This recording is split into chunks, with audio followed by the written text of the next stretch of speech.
이 시간 같이 나누신 말씀 로마서 8장 31절로 35절까지 보셨습니다. 그 내용만 딱 잘라서 볼 수는 없고 앞뒤로 다 봐야 되는데요.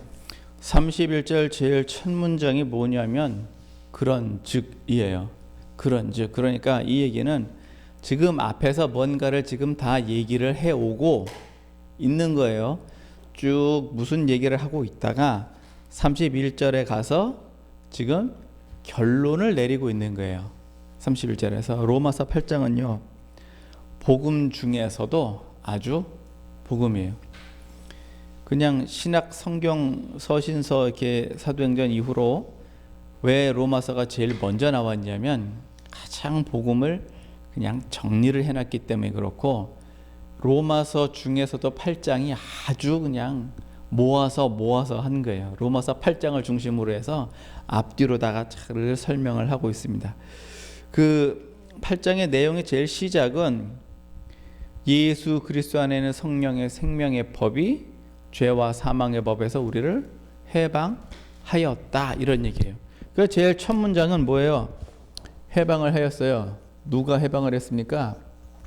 성령님이. 무엇을 해방하였습니까? 우리의 그 심령에 있는 죄와 사망의 법에서 우리를 해방을 했어요. 그래서 이 죄의 법이 있어요. 이 죄의 법을 예수님께서는 마태복음 13장에 그 비유로 표현하시기에 이것을 가라지라고 표현하셨고, 우리가 그 양심의 법, 마음의 법에서는 예수님께서 여기에 알곡을 뿌려놨는데, 이 세상에서 가라지와 알곡이 같이 자라니까 가라지를 뽑으면 어떻게 돼요? 알곡이 같이 뽑히게 될 것 같아서 가라지를 그냥 놔뒀다가 이제 주님 오실 때 어떻게 하는 거예요? 가라지는 모아서 불사르게 버리고 알곡은 천국 곳간에 드리는데, 문제는 내 속에서 가라지와 알곡이 뭐하고 있어요? 지금 맨날 싸우고 있죠. 가라지가 이기면 나는 뭐 되는 거예요? 가라지 되는 거예요.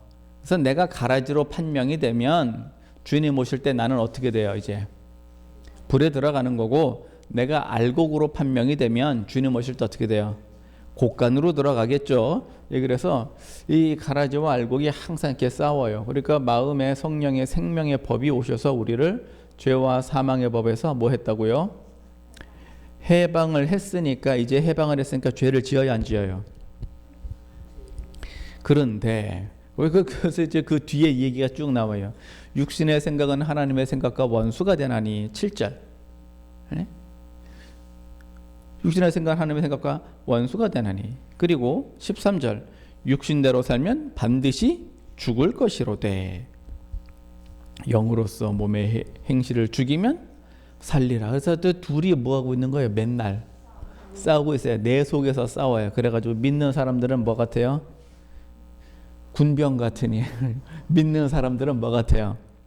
군병 같으니. 그래서 군병은 누구랑 싸우는 거예요? 왜 우리의 싸움이 혈과 육이 아니고, 왜 혈과 육이 아니고 이 땅의 권세 잡은 자와 어둠의 세상의 그 주관자들과 하늘의 악한 왜 영들일까요? 왜 혈육이 아니고? 나랑 싸워서 그런 거예요. 나랑, 내 속에서 있는 것과 늘 이렇게 싸웠어요. 그러면 내가 성령이 이기려면 어떻게 하면 돼요? 성령이 충만하면 되죠. 성령이 충만을 하려면 또 어떻게 하면 됩니까? 보통 교회에서는요, 성령 충만하려면은 기도하라 그러거든요. 그러니까 기도하라고. 변화산에서 이렇게 내려오셔가지고서는 귀신을 쫓아낼 적에 제자들이 예수님한테 우리는 도대체 왜 이런 일이 안 일어났습니까? 그랬더니 예수님께서 기도 외에는 이런 이유가 있을 수가 없다라고 하셨는데, 여기에 그 한 글자가 빠졌어요. 기도와 금식 외에는. 그래서 기도와 금식 외에는 이런 이유가 나갈 수 없다. 그래서 기도와 금식을 하면 어떻게 되느냐? 영이 아주 굉장히 예민해집니다. 기도와 금식을 하면 영이 굉장히 깨끗해져요. 영이 깨끗해져 가지고, 영이 깨끗하잖아요. 영이 깨끗하면 깨끗할수록 무슨 현상이 생기냐면은 내가 그 사람의 문제를 해결할 수 있는 능력이 커져요. 그래서 이 사람의 죄법이 가령 100인데 나의 능력이 가령 50이다 그러면은 나는 기도를 몇 번만 해주면 됩니까? 2번만 하면 한 번 쳤을 때 50, 또 한 번 칠 때 50 이런 식으로 이렇게 2번이에요. 근데 이거는 그럼 왜 예수님은 그럼 한 번에 다 합니까? 예수님은 이 능력이 무한하셔가지고 이 죄법이 100이든 1000이든 만이든 그냥 한 방에 해결이 되는데 우리는 능력이 정해져 있어가지고 그만큼 안 되는. 그래서 능력을 세게 하려면 어떻게 되느냐? 기도와 금식을 하면 능력이 굉장히 세집니다. 그래서 그러면 영이 예민하면 좋겠죠? 영이 예민하면은요, 여러분들 일상생활에서 내가 눈으로 마귀를 일일이 다 보고 사는 거 어때요? 그건 아니에요? 그렇게 되면 안 될 것 같아요? 왜요? 기도와 금식에서 영이 예민해지면은요, 눈으로는 안 봐도 다 느낄 수 있어요. 다 느낄 수 있어요. 심지어 예수님이 누가 내 옷가에 손을 대었느냐? 예수님의 몸에 손댄 사람은 한둘 아닙니다. 한둘이 아닌데 왜 혈루병 걸린 여자가 손을 대었는데 병이 나았어요. 그래서 예수님께서 가시다가 말고 누구냐 하고 되돌아보거든요. 왜 그러죠 그게? 능력이 나간 걸 예수님 스스로가 아시는 거죠. 그게 그만큼 뭐하다는 얘기예요? 예민하다는 얘기. 깨끗하고 예민하다는 얘기예요. 그러면 예수님의 능력을 뽑아 쓴 이 여인은 뭡니까? 예수님은 능력을 줄 의사가 없었는데 예수님의 능력을 자기 멋대로 왜 뽑아가죠? 그게 믿음이에요. 그래서 예수님께서 따라 어쨌다고요? 내 믿음이 너를 구원하였으니 평안히 가라. 예수님께서는 누구 맘대로 네가 내 능력을 가져가냐고 안 그러세요. 간절한 사람한테 예수님께서 그냥 뭐 하시는 거예요? 그냥 주시는 거예요. 예수님은 줄 의사가 없었지만 여인이 아니 이게 가능합니까? 성경에 기록이 되어 있잖아요. 실예가 있잖아요. 그러니까 말씀과 기도로 그래서 영이 아주 예민해지면은요 진짜 영적인 싸움을 할 수가 있어요. 이 영이 예민해지는 게 가끔 깨지기도 해요. 어떻게 깨지냐면 죄를 지면 깨져요. 그러니까 이거를 영이 예민해진다를 다른 말로 뭐라고 얘기를 하냐면 거룩이다 이렇게 얘기를 해요. 거룩이라는 뜻 자체가 뭐예요? 이게 죄가 없다는 걸 얘기해요. 그래서 거룩 전능하신 주여. 왜 주님이 거룩할까요? 죄가 없으니까 거룩한 거예요. 죄가 없으니까. 레위기서에 하나님께서 너희는 이런 음식은 먹으면 되고 이러한 음식은 먹으면 안 된다. 이거를 쭉 정하셨어요. 물고기는요. 비늘 없는 건 먹지 말고 비늘이 있는 건 먹어라. 고기도 그 되새김질 하는 거는 먹어도 되고 되새김질 안 하는 건 먹지 마라. 이거를 그냥 뭐 해라 마라 이렇게 했지만 공통적인 걸로 쭉 보면 말이죠. 깨끗한 건 먹으라는 얘기예요. 깨끗한 거 먹어라. 그래서 벌레도 깨끗한 건 먹어도 돼요. 대표적인 게 두 발로 펄쩍펄쩍 뛰어다니는 거 있잖아요. 메뚜기 종류. 이런 거는 먹어도 되고 발이 한 20-30배 달려가지고서는 빠른 속도로 기어가는 거는 그런 건 먹지 말고 왜 그러냐면은 그런 놈이 먹는 건 시체, 썩은 거, 뭐 더러운 거 그런 거 먹으니까 너는 그런 거 먹지 마라. 메뚜기 같은 거는 깨끗한 풀을 먹으니까 그거는 먹어라. 소도요 풀을 먹으니까 깨끗한 거예요. 돼지는요 그래서 먹지 말라는 얘기예요. 양은요 풀을 먹고 염소는요 풀. 그러니까 그런 건 먹어도 된다는 얘기예요. 그래서 왜 그런 걸 정하셨냐면은 내가 거룩하니 너희도 거룩하라. 이게 맨 마지막 구절이에요. 뭐는 먹어라. 뭐 새도 이 잡식성새, 육식성새는 먹으면 안 돼요. 수리 종류, 부엉이 종류, 학 종류 이런 것들은 막 물고기 막 잡아먹는 이런 것들은 먹지 말라고 정하셨어요. 먹지 말라고 정하셨어. 그러면서 내가 거룩하니 너희도 거룩하라. 아니 뭐 그렇게까지 거룩이요? 이 거룩이에요. 그래서 이거 거의 거룩인데 거룩에 깨지는 게 뭐냐 하면 이 죄예요. 죄를 지면 거룩이 깨져요. 그래서 내가 말씀 읽고 기도하고 세상과 단절해서 열심히 잘 살면 몸이 정말 거룩한 걸 내가 느껴요. 이런 거룩한 걸 내가 느끼잖아요. 그러면은 정말 제가 한번 그걸 경험해 본 적이 있어요. 밤이 맞도록 그 12시부터 새벽 4시까지 이제 기도를 하는 거예요. 4시간을 기도를 해봐요. 한번 그 어디에서 산 꼭대기에서 그 한밤중에 산 꼭대기에서 천하를 다 내려다보면 말이죠. 서울 시내가 보석을 뿌려놓은 것 같이 아름다워요. 그래서 강, 빌딩 뭐 이게 그냥 쫙 있는데 그렇게 아름다워. 그런데도 불구하고 그 주와 함께 이 동산에 있으려 하나 정말 초막 셋을 짓고 싶어요. 세상 내려가서 살고 싶지 않아요. 정말 나 예수님하고 여기서 살고 싶어요. 라는 말이 필요 없어. 그냥 그 생각이 막 저절로 나요. 그런데 어떻게 하라고요?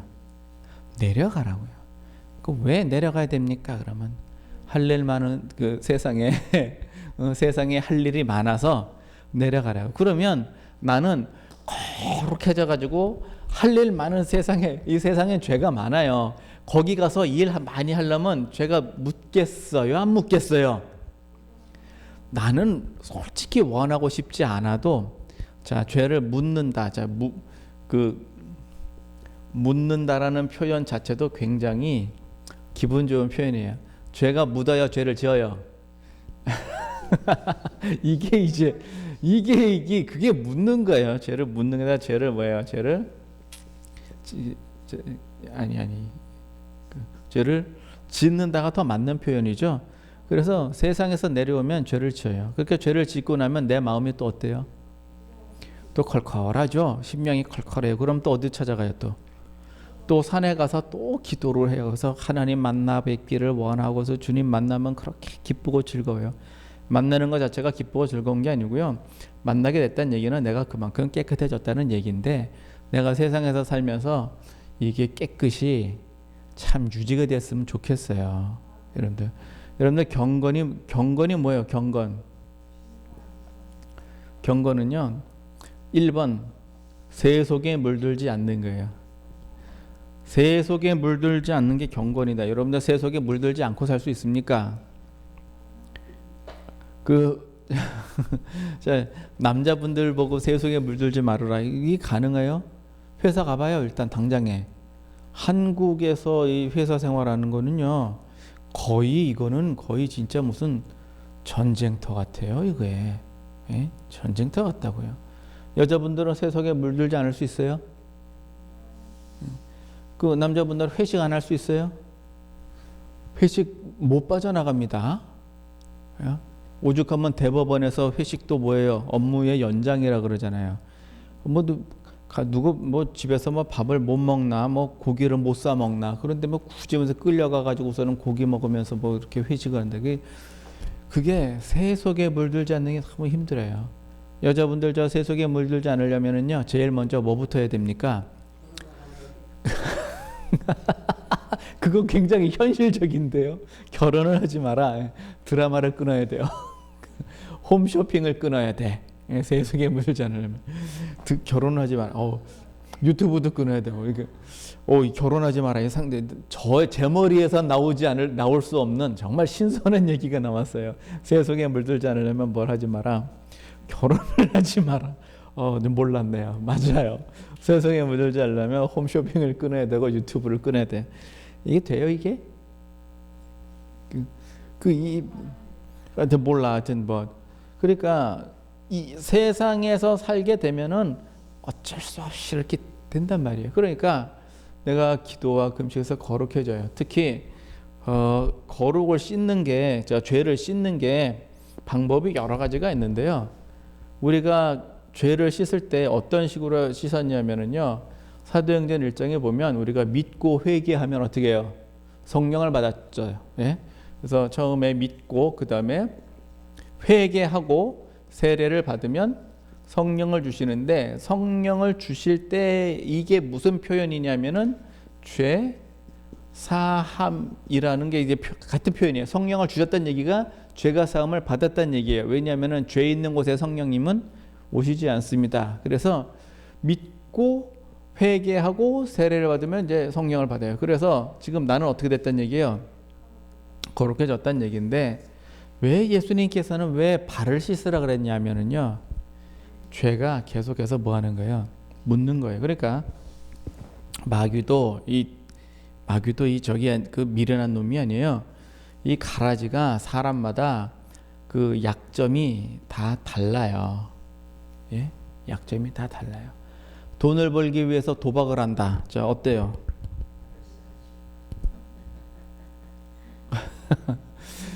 그 경마한다. 어때요? 똑같은 거 아니에요? 돈을 벌기 위해서 경마를 한다. 그런 사람 많은 주변에 소매치기도 많고, 돈이 얽혀 있는 그곳에 또 뭐가 있을까요? 또 건달들도 많고. 그러면 경마하기 위해서 돈을 빌리기 위해서 사채를 또 끌어쓰고, 사채를 끌어쓰다가 경마를 해서 다 날려버리면 그 각서도 쓰고, 예? 그러니까 그 돈이라고 하는 그 하나의 매개 안에 엄청난 죄악들이 주변에 달라붙어 있어요. 그러니까 사람도 이렇게 약점이 다 있는데요. 집안마다 사람마다 유업이 다 달라요. 유업이 다 달라요. 그래서 어떤 집안은 병인 것도 있고, 어떤 집안은 죄인 것도 있고, 이 죄도 종류별로 이렇게 다 있잖아요. 종류별로. 그래서 그 술고래의 집안에 다 간이 나빠요. 예, 여러분들 그거 아세요? 예, 술고래 집안이 대체로 다 간이 안 좋아요. 그 다음에 도박하시는 분들이 대체로 다 가난해요. 있는 재산 다 들어먹어요. 예, 있는 재산 다 들어먹어. 또 술 좋아하시는 분들이 또 뭐도 좋아해요? 여자도 좋아하지 뭐. 예? 그래서 그 음녀를 가까이 하면은요, 네가 수고한 그 재산이 어디가 있냐면은요, 그녀 집에 가 있어요. 이해가 되세요? 그러니까 이게 죄 하나가 그 사람마다 그 약점이 돼가지고 거기를 계속해서 공격을 하게 돼 있어요. 아니 나는 가만히 있어도 죄가 묻을 판인데 여기서 또 공격을 하면 또 어떻게 돼요? 더 묻겠죠? 그러니까 오늘 그 8장 13절에는 육신으로 살면 죽을 것이다. 아니 뭐 누가 그러고 싶어 그러나? 그런데 여기 또 이제 그래서 26절로 넘어가면은요, 그래서 성령님께서 말할 수 없는 탄식함으로 뭐 하신다고요? 우리의 연약함을 도우신다고요. 우리 연약함을 도우신다. 그런데 18절을 보면, 아니 그 13절과 26절 그 사이에 13절에 갑자기 고난이 툭 튀어나옵니다. 갑자기 고난은 왜 중간에 왜 끼어 들어갔을까요? 죄를 지으니까 고난이 있지 뭐. 예? 죄를 지으니까 고난이 있는 거예요. 그래서 그 고난이 있는 걸 어떻게 하라는 얘기예요?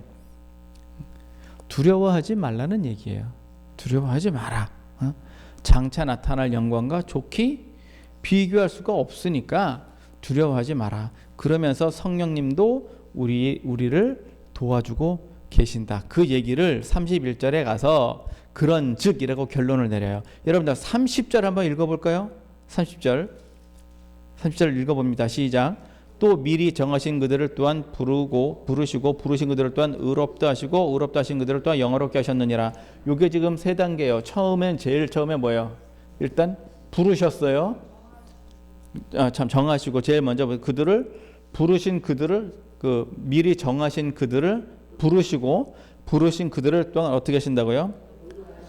의롭다 하시고, 자 그다음에 의롭다 하시고 그 다음에는요, 영화롭게 하셨느니라. 그리고 영화롭게 하셨느니라. 여러분들 영화 좋아하죠? 영화 중에 어떤 영화 좋아해요? 부귀영화. 예, 영화 중에서는 부귀영화가 제일 좋아요. 그러니까 일단 부르심을 받은 누구? 우리. 근데 이게 부르심은 여기 30절에 또 그랬죠. 29절을 한번 봐봐요. 하나님이 미리 아신 자들로 또한 그 아들의 형상을 본받게 하기 위하여 미리 정하셨어요. 그러니까 부르시기 전에 뭘 하셨어요? 일단 또 그 정하셨어요. 정하심. 그래서 부르시는 순서는 제각기 달라요. 하나님이 정하시긴 정하셨는데 저처럼 태어나면서부터 부르신 분이 있고, 또한 뭐 초등학교 다니다가 부르신 분도 있고, 또 뭐 청년 때 부르신 게 있고, 그다음에 뭐 시집 가서 있다가 부르신 분이 있고, 뭐 또 한참 시집살이 또 남편살이 그게 너무 힘들고 어려워가지고 어디 의지할 데가 없어갖고 부르신 분. 그러니까 그 처지와 형편에 따라서 부르심은 각각 다르지만 하나님께서 일단 정하시고 그 다음에는요 부르시고 그 다음에는요 의롭다 하시고. 그러니까 우리가 의로워서 의롭다 하신 건가요? 이게 아니란 말이에요. 의로워서 의롭다 하신 게 아니고 그냥 의롭다고 그냥 해주신 거예요. 왜? 예수 그리스도 때문에. 이미 예수 그리스도께서 의롭게 하는 과정을 다 해놓으셨어요. 그러니까 우리는 이거야말로 거저 먹었어요. 의롭다 하신 거는 예수님께서 십자가에 보혈로 하셨기 때문에 우리는 그냥 거저 먹은 거예요. 이거야말로 거저 먹은 거예요. 우리가 은혜라고 그러면 뭐가 은혜입니까? 이게 은혜입니다. 이게 은혜예요. 그래서 이거야말로 은혜예요. 그래서 우리를 의롭다 하신 다음에 그 다음에 영화롭게 하시죠. 그러니까 우리가 예수 믿고 뭐 받았다? 복 받았다는요. 어디에서 복이에요? 영화로움에 가서 복이에요. 그러니까 영화로움에 가려면 반드시 어느 과정을 거쳐야 돼요? 의롭다를 거쳐야 돼요. 의롭다를 거치는데 요 의롭다를 거치는 과정에서 여러분은 죄를 지었어요? 안 지었어요? 이게 내가 질문 자체가 되게 죄송해요. 네, 질문 자체가 되게 죄송하다고요. 사람은 뭐예요? 다 죄를 짓죠. 그래서 의를 행하고 죄를 범치 않는 의인은 아주 없대요. 그러니까 의인도 뭐 하는 거예요? 죄를 지어요. 욥이 하나님 앞에 죄를 지은 거를 하나 찾으려면 욥이 뭔 죄를 졌겠어요? 근데 굳이 욥에게서 이렇게 하나면 그 32장에 하나님께서 무지한 말로 의치를 어둡게 하는 자가 누구냐? 라고 한마디 던지고 시작하시거든요. 그러니까 이걸로 보았을 때 욥에게서 굳이 한다면은 나 예수 믿어 라고 하는 그 자부심. 그러니까 이거는 이제 자부심을 갖다가 죄라고 할 수는 없지만 예수 믿는다는 마음이 교만까지 갔을까라는 그런 의심을 한번 해보는 거예요.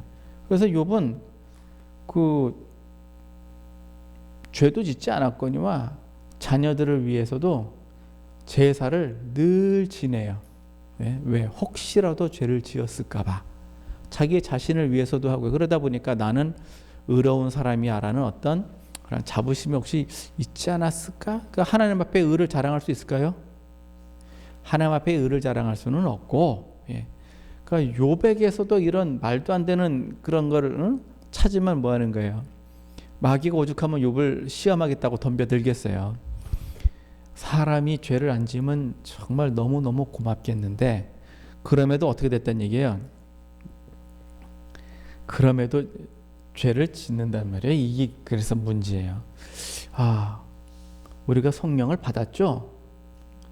그러면 죄를 져요? 우리가 경건하죠?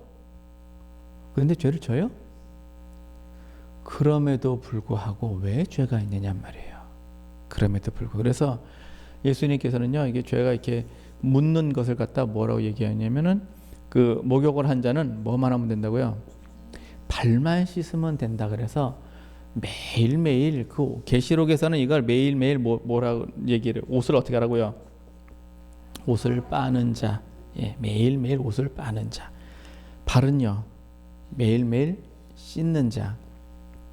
그래서 죄를 씻는 여러 가지 표현들이 있는데 죄를 씻는 방법 중에 가장 쉬운 게 일단 회개하는 방법이 있고요. 회개가 있고, 그 다음에 남을 용서해서 우리가 우리에게 죄 지은 자를 사하여 준 것 같이 우리 죄를 사하여 줍시고, 용서해서 받는 죄도 있고요. 우리 매일매일 또 뭐 해요? 매주마다 성찬하죠. 성찬하면서 뭐해요? 우리 죄를 사하여 주시고 이 떡과 잔을 나눌 때마다 어떻게 해요? 주님의 죽으심을 오실 때까지 전하는 것이고, 그래서 이렇게 함으로써 죄를 이렇게 씻어요. 자, 그런데 문제는 여러분들 죄를 씻으면 죄법이 가만히 있어요? 죄가 있으면 죄법이 가만히 있어요? 죄법이 가만히 안 있어요. 왜냐하면은요, 율법의 권능이 뭡니까? 죄입니다. 그래서 죄의 권능이 율법에 바뀌었네요. 죄의 권능이 율법에. 그러니까 율법이 있으면 죄를 정할 수가 있어요. 율법이 오기 전에는 죄를 죄로 여기지 않았는데 율법이 오면 죄를 죄로 정합니다. 똑같은 사람인데도 말이죠. 상식의 수준이 다른 사람이 있고요. 상식의 수준이 다르다는 얘기가 무슨 얘기예요?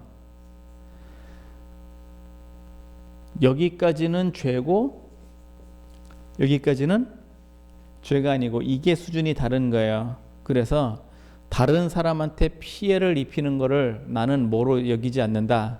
죄로 여기지 않는 사람들.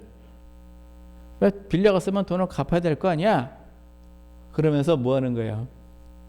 뭐 폭력을 행하는 자, 이거 죄입니까 아닙니까? 그 우리 입장과 예수를 안 믿는 사람들의 죄의 수준이 다르단 말이에요. 그래서 간단히 예를 들어서 기독교인들은요, 술을 마시면 죄입니까 아닙니까? 담배를 피우면 죄입니까 아닙니까?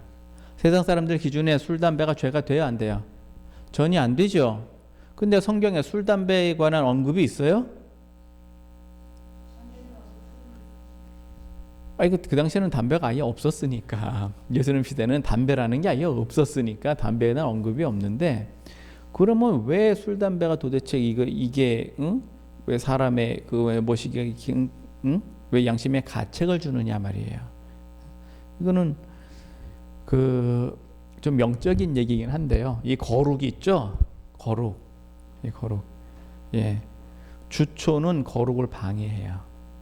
예, 그래서 교회에서는 가급적 하지 말라는 얘기인데, 그러려면은 이 신령한 것을 맛을 본 사람들은 하래도 안 해요.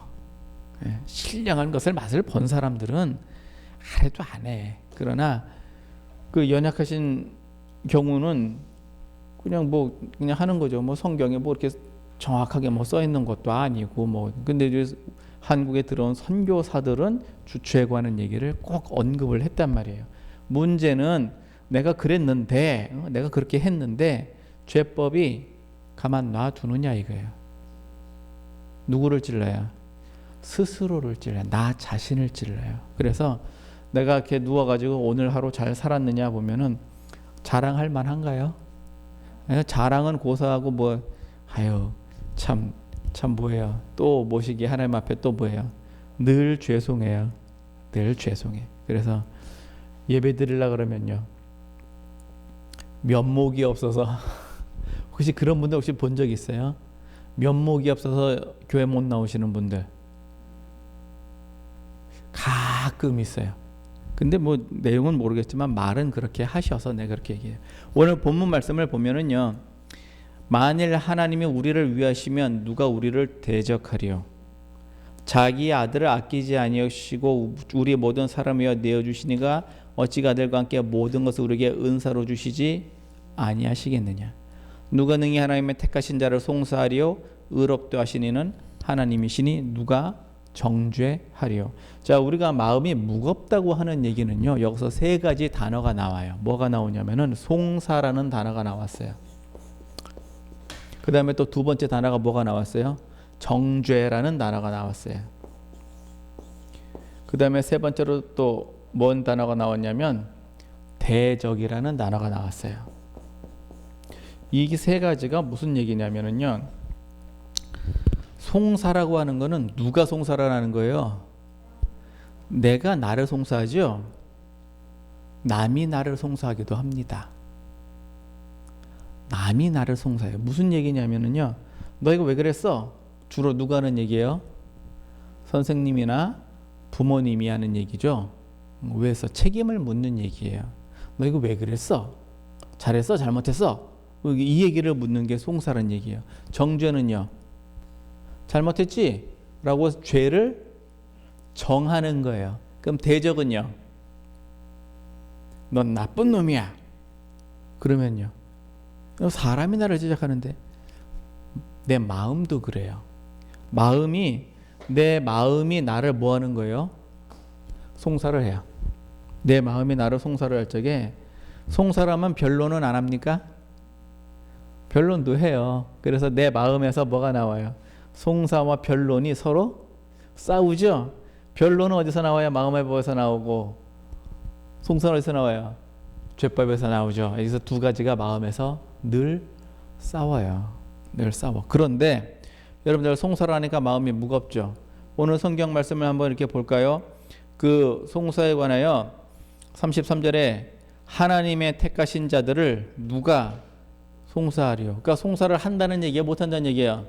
못한다는 얘기죠. 하나님이 우리 것을 정하시고 부르시고 의롭게 하시고 영화롭게 하시는데 여기서 택하신 자들을 누가 송사하리요 그랬거든요. 여러분들 택하심 하니까 뭐 생각나는 거 없어요? 베드로서 2장에 너희는 뭐와 부르심과 택하심을 굳게 하라 그랬어요. 부르심과 택하심을 굳게 하라.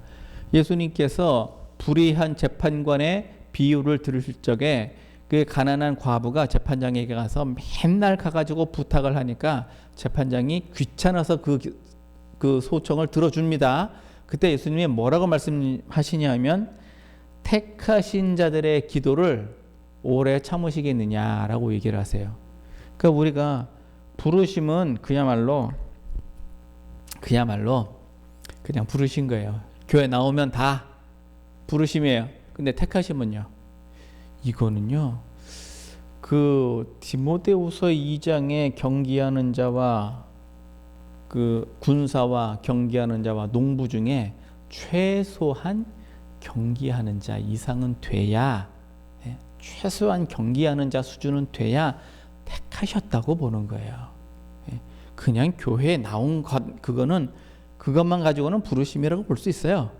그러나 택하심은 조금 더 수준이 좀 더 높아야 되는 거예요. 그래서 택하신 자들의 그 기도를 오래 참으시겠느냐. 오늘 얘기는요, 택하신 자들을 어떻게 한다고요? 송사하겠느냐예요. 송사하겠느냐. 송사를 못 한다는 얘기죠. 그 다음에 그 의롭다 하시는 하나님이시니 누가 정죄하리요. 하나님이 의롭다 하셨는데 죄를 누가 정할 수 있죠? 정할 수가 없죠. 나는 그래서 죄인이에요, 아니에요? 여러분들 마음에 가책이 많이 들죠? 그걸 갖다가 양심의 가책이다 이렇게 하죠. 그 가책도요, 자책하지 말라고 성경에 아예 써놨어요. 자책하지 마라라고 아예 있어요. 그러니까 내가 하나님 앞에 좀 죄를 졌어요. 그 가늠하다가 현장에서 잡힌 여인이 맞아 죽게 생겼는데 예수님께서 그 여인을 살려주시고 맨 마지막에 하신 말이 뭐예요? 나도 너를 정죄하지 않을 테니까 가서 다시 죄 짓지 마라. 예수님도 정죄 안 하시겠대요. 우리가 십자가의 보혈, 예수님 그런 거 보면 참 우리 예수님 앞에 너무너무 죄송하죠.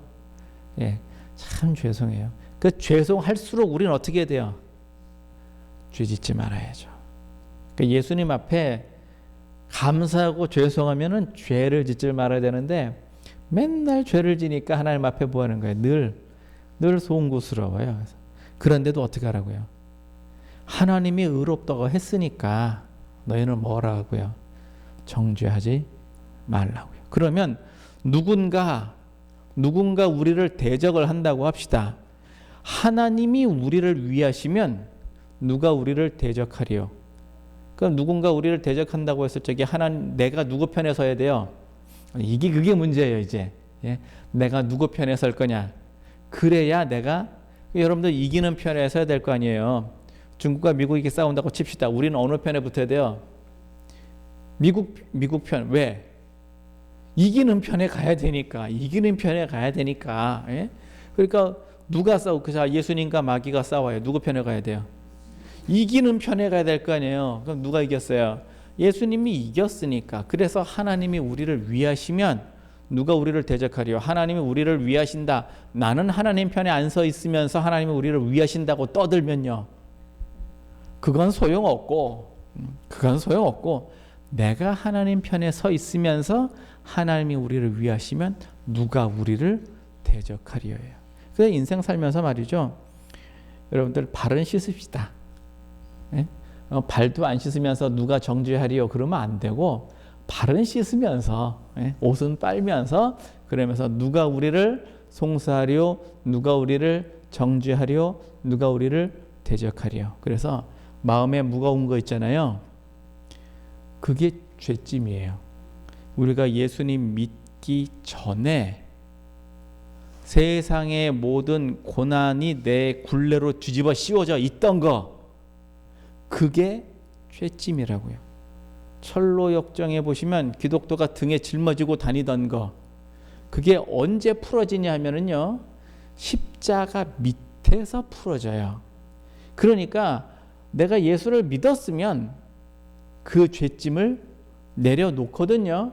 그래서 마음의 가책이라는 게 이게 짐이라고요. 죄짐. 그러니까 이걸 어떻게 하시라고? 내려놓으시라고요. 그래서 하나님께서 우리를 의롭다 하셨는데 누가 정죄할 것이며, 하나님이 우리를 위하시는데 누가 우리를 대적할 것이며, 그리고 하나님의 택하신 자들을 누가 송사를 하겠습니까? 그래서 어떻게 하라고요? 그래서 그 다음에 그 35절에 누가 우리를 그리스도의 사랑에서 끊으리요? 환난이나 공고나 핍박이나 기근이나 적신이나 위험이나 칼이랴. 그래서 여러분들 그 38절 39절 한번 같이 읽어보십니다. 38절 같이 읽어봅니다. 시작.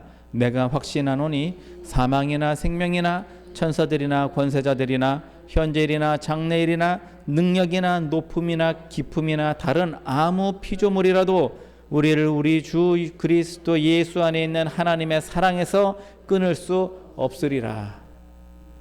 이게 복음의 결론이에요. 이게 복음의 결론. 우리가 십자가에서 우리의 죄를 사셨습니다라고만 얘기를 하죠. 이게 마지막이에요. 그래서 내가 확신하노니 사망이나 생명이나 천사들이나 권세자들이나 현재일이나 장래일이나 능력이나 높음이나 깊음이나 아무 피조물이라도 우리를 그리스도의 사랑에서 끊을 수 없으리라요. 끊을 수 없으리라. 그러니 송사나 정죄나 대적이나 이게 뭐예요? 의미 없죠. 예. 그래서 내가 혹시라도 죄를 졌으면 또 돌이켜요. 내가 실수로 그 다음날 같은 죄를 또 졌어요. 그럼 또 어떻게 해요? 또 돌이켜요. 그 다음날 또 죄를 지었어도요, 또 돌이켜요. 아, 쉽네? 그러면 뭐 하면 돼요? 가벼운 마음으로 나가서 실컷 즐기고 돌아와가지고 어떻게 해요? 이제 또 돌이키면 되겠네. 그런 양심을 가지면 이 의롭다에서 탈락이 돼요. 그런 양심을 가지면 의롭다에서 탈락이 돼요. 왜? 만물을 폐부를 감찰하시고 심장을, 폐부와 심장을 감찰하시는 하나님께서 만물보다 심히 부패한 사람의 마음을 이렇게 들여다보고 계시거든요.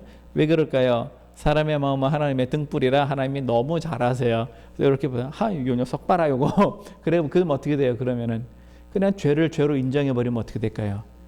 큰일 나겠는데. 예. 그래서 오늘 신 말씀은요, 그 37절이 봐봐요. 모든 일에 우리가 사랑하시느로 말미암아 우리가 넉넉히 이기느니라. 그래서 죄의 유혹이 왔을 때요, 넉넉히 이기시기를 예수님 이름으로 꼭 축원을 드립니다. 예, 시험에 들지 않게 하시기를 간절히 기도를 드립니다. 이렇게 해서 주님 오시는 그날까지 우리가 하나님의 사랑에서 끊을 수 없다. 즉, 뭐 하는 거예요? 하나님의 사랑 안에 있다. 예, 여기서 나가지 않고 주님 오시는 그날까지 그 사랑 안에서 세상 모든 것, 죄와 유혹 다 이기고 승리하시는 여러분과 저 되기를 예수님 이름으로 축원합니다. 고맙고 감사하신 하나님, 귀신해 주심을 감사드립니다. 아버지 하나님, 육신이 연약하여 마음은 원으로되 하지 못하는 선한 일들이 많고 내 마음은 원치 아니하나 내 행함에 선한 것이 없어서 늘 죄를 달고 사는 아버지 하나님, 우리의 근본이 진토인 사람입니다. 우리를 불쌍히 여겨 주시옵시고 아버지 하나님, 오늘도 지은 죄악들 주님 다 너그러이 용서해 주시옵시고 사람은 하나님께 자랑할 것이 아무것도 없고 오로지 예수 그리스도의 십자가만 의지하여 주님께 가오니 우리를 구박하지 마시고 우리를 받아주시기를 간절히 바라옵나이다. 주님 오시는 그날까지 하나님께서 우리를 위하시니 누가 우리를 송사하고 정죄하고 대적하리요. 우리가 예수 그리스도의 사랑 안에 있어서 세상이 어떤 위험이든 칼이든 적신이든 그 어떤 유혹이라도 우리가 빠지지 아니하고 예수 그리스도를 주로 시인하고 나아가는 장성한 믿음 되게 하여 주옵소서. 감사드렸고 예수님 이름으로 기도합니다. 아멘.